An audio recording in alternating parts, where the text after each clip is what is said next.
In a world that rewards volume over value, what happens to those of us who aren't the loudest in the room? You do the work, you give your best, but somehow it feels like your light is hidden under a bushel.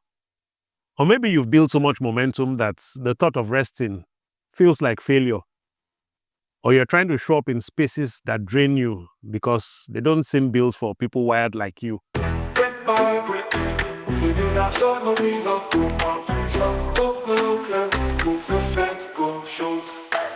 Welcome to the Brick by Brick broadcast. I'm Olatunde Akinwunmi, creator of the V.I.T.A.L architecture system, a framework that helps high performers to close the gap between the life that they're living and the life that truly fits them, so that confusion turns into confidence, purpose-driven momentum.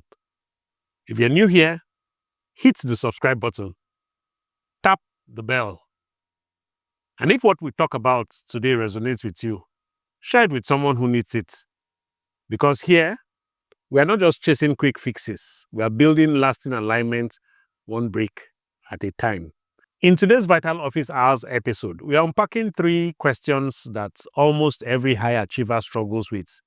Questions about visibility, rest, and authenticity. You'll probably find yourself in at least one of them. So let's get to it.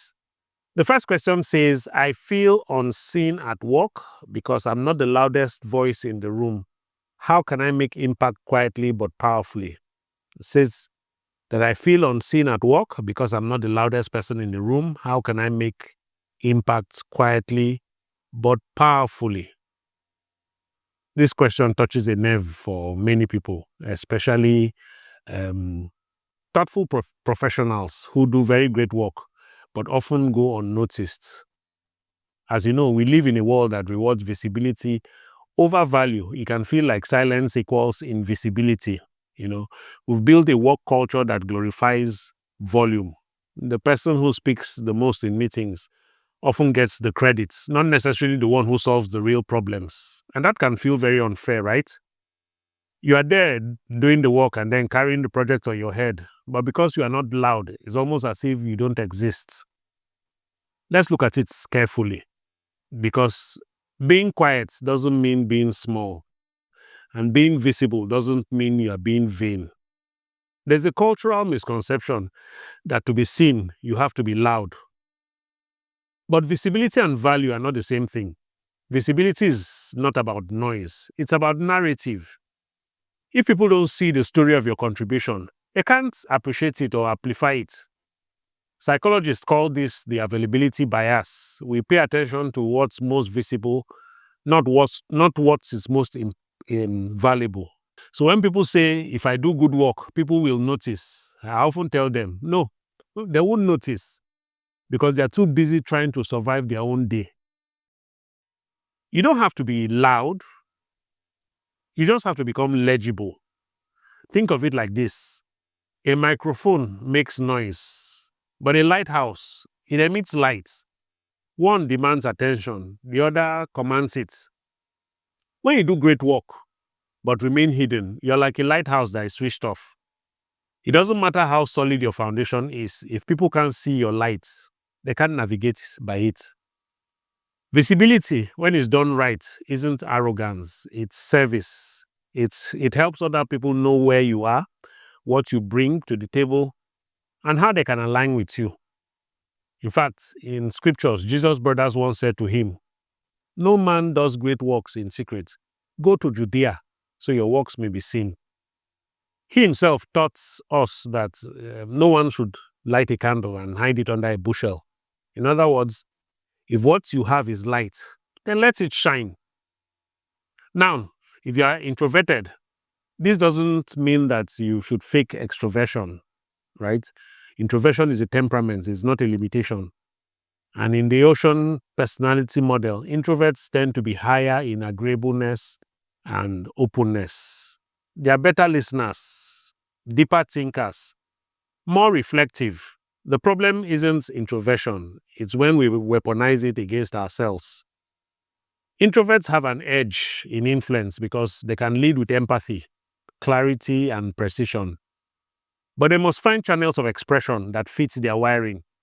So instead of forcing yourself to dominate conversations, Learn to extend your influence through documentation. And that's in practical terms, that just simply means that you write memos.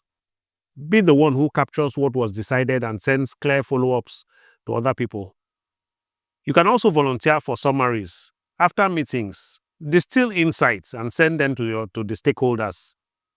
That will position you as an organized, insightful, and proactive person. You could also share your learning publicly.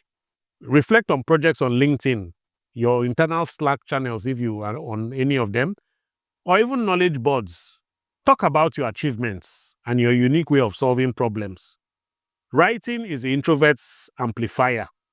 It lets your thoughts travel where your voice doesn't. In the world of work, visibility is a kind of currency. In fact, a 2019 Harvard Business Review study found that employees who strategically shared updates about their work were 27% more likely to be promoted, independent of the actual performance ratings. So yes, your good work matters, but communication converts value into visibility. Think of your performance as a product and visibility as your marketing. Even the best products can fail if no one knows it exists. That's why the most effective professionals build systems of visibility around competence. They make sure that the right people, their supervisors, their peers, their mentors, can see the contribution that they are making. So let me say this as gently as I can. While introversion might be your nature, growth means improving in the direction of your handicap.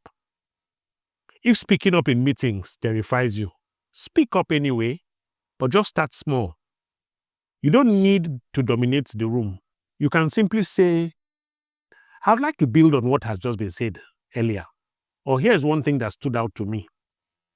Visibility is like a muscle. The more you use it, the stronger it gets. Remember, even the most extroverted leaders were not born with microphones in their hands. They had to develop confidence through consistency, and you too can do the same. Let's take an example. Satya Nadella, the CEO of Microsoft, when he took over from Steve Ballmer, who was known for very loud leadership, people wondered if Nadella's quiet demeanor could sustain the company's edge. Not only did he sustain it, he transformed it. Under his leadership, Microsoft's market value has tripled. How? By leading with empathy, by leading with curiosity and vision, and not just noise. He is proof that quiet influence, when it's paired with clarity, can make entire organizations move forward. So let's reframe the whole question. The question shouldn't be, how can I be louder? It should be, how can I be clearer about the value that I bring to the table? If you are doing meaningful work, visibility is not self-promotion. It is stewardship. Your light was never meant to be hidden. So let me give you a challenge this week. Pick one way to amplify your quiet impact. Maybe it's writing a reflective email to your teammates. Maybe it's sharing a lesson learned from your last project and putting it up on LinkedIn. Or it could simply be speaking up once in a while in a meeting. Whatever it is, just do it, because the world needs your contribution and your courage to be seen. Consistency builds credibility, but visibility, it turns credibility into influence. Quiet power isn't about changing who you are. It's about letting who you are be known to others. So if being quietly powerful is about learning to shine without shouting, the next question asks something just as human.